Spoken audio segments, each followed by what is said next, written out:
নিউট্রেলা দিয়ে কোপ্তা কারি বানিয়েছিলাম, আর খেতে হয়েছিল দুর্দান্ত। বাড়িতে যদি মাছ মাংস না থাকে সেদিন কিন্তু এই রেসিপিটা একবার বানাতেই পারো। এটা খেতে কিন্তু খুবই ভালো হয়।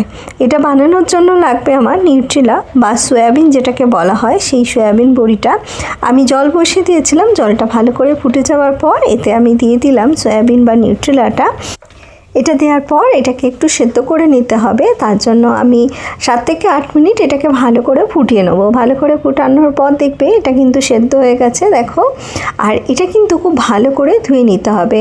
প্রায় 2-4 বার জল পাল্টে পাল্টে খুব ভালো করে এটাকে ধোয়া হয়ে গিয়েছিল। আর তারপরে আমি একটা মিক্সার জার নিয়ে নিয়েছি, আর জারের মধ্যে এই নিউট্রেলাগুলোকে আমি দিয়ে দিচ্ছি। আর দেওয়ার সময় কিন্তু জলটাকে একদম চিপে চিপে বের করে দিও, কারণ জল যদি রয়ে যায় তাহলে কোপ্তাগুলো বানাতে একটু অসুবিধা হয়। তার জন্য খুব ভালো করে জল চিপে এর মধ্যে সয়াবিনটা আমি দিয়ে দিলাম। আর দিয়ে দেওয়ার পর কিন্তু এর মধ্যে আরও কিছু উপকরণ আমি মেশাবো, মিশিয়ে আমি এটার একটা পেস্ট তৈরি করে নেব। প্রথমে আমি এর মধ্যে দিয়ে দিলাম রসুন, এখানে 4-5 কোয়া রসুন আমি দিয়েছিলাম। আর দিলাম একটা ছোট সাইজের পেঁয়াজ, আর এতে লঙ্কা দিয়ে দেবো একটা বা দুটো, আপনারা নিজেরা ঝাল যেরকম খান সেই অনুযায়ী দিয়ে দেবেন। অল্প করে একটু আমি আদা দিয়ে দিলাম, দিয়ে এটাকে একটা পেস্ট তৈরি করে নিয়েছি। আর পেস্টটা হয়ে যাওয়ার পর একটা বাটির মধ্যে আমি এটাকে ঢেলে নিচ্ছি। ঢেলে নেওয়ার পর এর মধ্যে আরও কিছু উপকরণ মেশাতে হবে। তার জন্য প্রথমে আমি এর মধ্যে দিয়ে দেবো ধনেপাতা। ফ্রেশ ধনেপাতা তো এখন বাজারে পাওয়াই যাচ্ছে, সেটা আমি দিয়ে দিলাম। আর তার সাথে সাথে দিলাম আমি এখানে নুনের সাথে সাথে আমি এখানে দিয়ে দেবো কিন্তু জিরে গুঁড়ো। আর জিরে গুঁড়োটা দেওয়ার পর এটা বাইন্ডিংয়ের জন্য এর মধ্যে আমি 2 চামচ প্রথমে বেসন দিচ্ছি। 2 চামচ বেসন দেওয়ার পর এটাকে খুব ভালো করে হাতের সাহায্যে আমি মেখে নেব। এটা মাখার সময় যদি আর বেসনের প্রয়োজন পড়ে তাহলে অল্প করে একটু দিতে পারো, তবে বেসন একদমই বেশি দিলে খেতে ভালো লাগবে না। তাই চেষ্টা করবে খুব কম পরিমাণেই কিন্তু এতে বেসন দেওয়ার জন্য। আর হাতের সাহায্যে এইভাবে আমি মেখে নিচ্ছি। আমি এখানে 2 চামচ বেসন দিয়েছিলাম, তারপরে আর হাফ চামচই বেসন আমার এখানে দরকার পড়েছিল, আর সেটা দিয়ে এটাকে ভালো করে মেখে নিয়েছি। এবার এটা থেকে আমি দেখো বলের আকারে গড়ে নেব। আর খুব সুন্দর দেখো এটা গড়াও হয়ে যাচ্ছে, একদমই অসুবিধা হচ্ছে না।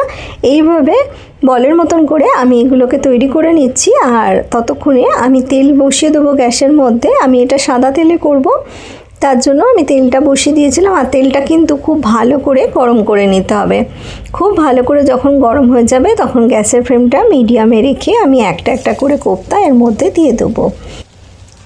এইভাবে আমি সব কোপ্তাগুলোকে কিন্তু ভেজে নেব। আর এপাশ ওপাশ করে একটু লাল করে কিন্তু কোপ্তাটাকে ভেজে নিতে হবে। আর গ্যাসের ফ্লেমটা একদমই হাইতে রাখবে না, মিডিয়াম টু লোতে রেখেই এই কোপ্তাগুলোকে একটু ভাজতে হবে। আর এইভাবে সব কোপ্তাগুলো ভাজা হয়ে যাবার পর আমি তুলে নেব। তুলে নিয়ে এই কড়ার মধ্যেই কিন্তু রান্নাটা করে নেব। বন্ধুরা, যারা আমার চ্যানেলটা নতুন ভিজিট করছো তাদের কাছে অনুরোধ করব তারা আমার চ্যানেলটা সাবস্ক্রাইব করে নিও। আর পুরনো বন্ধু যারা সব সময় আমার পাশে আছো তাদের জন্য রইল অনেক অনেক ভালোবাসা। এটা রান্না করতে যে গ্রেভিটা বানাবো তার জন্য আমি একটা মিক্সার জারের মধ্যে পেঁয়াজ নিয়ে নিয়েছিলাম, আদা রসুন নিয়েছি, অল্প করে একটু কাজু বাদাম নিয়েছি, আর একটা টমেটো দিয়েছি, একটা কাঁচা লঙ্কা দিয়েছি। এটার একটা পেস্ট তৈরি করে নেব। আর এর মধ্যে দিয়ে দেবো আমি ধনে গুঁড়ো। এখানে আমি 1 চামচ ধনে গুঁড়ো ব্যবহার করলাম, আর 1 চামচ জিরে গুঁড়ো দিলাম। দেখো কোপ্তাগুলো আমার সব ভাজা হয়ে গেছে, আমি এগুলোকে তুলে নিয়েছি। আর তুলে নেওয়ার পর এই তেলের মধ্যেই রান্নাটা করে নেব। আর যে তেলটা ছিল তার মধ্যে আমি গোটা গরম মশলা একটু ফোড়ন দিলাম, এখানে দারচিনি আর এলাচ দিয়েছি। এই দুটো একটু ভালো করে যখন নাড়াচাড়া হয়ে যাবে, একটু সুন্দর গন্ধ বেরোবে, তখন আমি এর মধ্যে দিয়ে দেবো বেটে রাখা মশলাটা, যেটা আমি আগে বাটলাম সেটা আমি এর মধ্যে দিয়ে দেবো। ফোড়নে আমি অল্প করে জিরে দিয়েছিলাম। এটা একটু ভালো করে আমি ভেজে নিচ্ছি। আর ভাজা হয়ে গেলে এর মধ্যে মশলাটা কিন্তু দিয়ে দিতে হবে। মশলাটা দেওয়ার পর মশলাটাকে ভালো করে কষাতে হবে, তবে তার আগে কিছু উপকরণের মধ্যে মিশিয়ে দিই। আর যাতে মশলাটা নিচে না লেগে যায় তার জন্য কিন্তু মিক্সির জারটা ধুয়ে আমি অল্প করে একটু জল এর মধ্যে দিয়ে দিলাম। এবার এর মধ্যে আমি বাকি উপকরণগুলো মিশিয়ে দেবো, দিয়ে মশলাটাকে খুব ভালো করে কষাবো যতক্ষণ না তেল ছাড়ে। দিয়ে দিলাম এর মধ্যে পরিমাণ মতন হলুদ গুঁড়ো। আর হলুদ গুঁড়োর সাথে সাথে কিন্তু এখানে আমি কাশ্মীরি লঙ্কার গুঁড়ো ব্যবহার করেছি, আর সেটা আমি ছোটো চামচের 1 চামচ দিলাম। এবার মশলাটাকে আমি ভালো করে কষিয়ে নেব। আর কষাতে কষাতে দেখবে খুব তাড়াতাড়ি কিন্তু তেলও ছেড়ে আসবে। আর তেল ছেড়ে আসলে বুঝতে পারবে মশলাটা আমার কষানো হয়ে গেছে। আমি এখানে নুন আগে দিইনি, তাই এই পর্যায়ে নুনটা ব্যবহার করলাম। পরিমাণ মতো নুন দিয়ে দিও আর নিয়ে ভালো করে মিশিয়ে নিচ্ছি। আর এইভাবে মেশাতে মেশাতে দেখবো 5-7 মিনিটের মধ্যে মশলাটা কিন্তু খুব সুন্দর করে কষানো হয়ে যাবে। কষানো হয়ে গেছে, দেখো আমার তেল ছেড়ে এসছে। আমি এর মধ্যে জল দিয়ে দিলাম। আর জলটা দেওয়ার পর গ্যাসের ফ্লেমটা বাড়িয়ে দিয়েছিলাম। যেহেতু কোপ্তাগুলো দেবো তার জন্য এখানে একটু জলের পরিমাণ বেশি দিয়েছি। আমি প্রায় 1.5 কাপের একটু বেশি জল এখানে ব্যবহার করেছি। গ্রেভিটা একটু ভালো করে ফুটিয়ে নিতে হবে। যখন একটু ভালো করে ফুটে যাবে তখন আমি ভেজে রাখা কোপ্তাগুলো এর মধ্যে অ্যাড করে দেবো। আর কোপ্তা দেওয়ার পর খুব একটা বেশি রান্না করার দরকার নেই। আমি এটাকে ঢাকা দিয়ে 5 মিনিটের মতন রান্না করে নেব। আর 5 মিনিট পরে আমি ঢাকা খুলে তোমাদের দেখাবো যে রেসিপিটা কত সুন্দর দেখতে হয়েছিল আর খেতে হয়েছিল কতটা ভালো।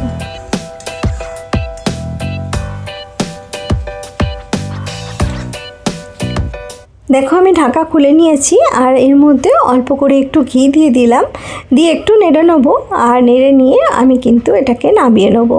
আর নামিয়ে নিয়ে আমি এটাকে সার্ভ করে দেবো। ওপর থেকে একটু ধনেপাতা কুচি ছড়িয়ে দেবো, তাহলে খেতে কিন্তু বেশ ভালো লাগবে।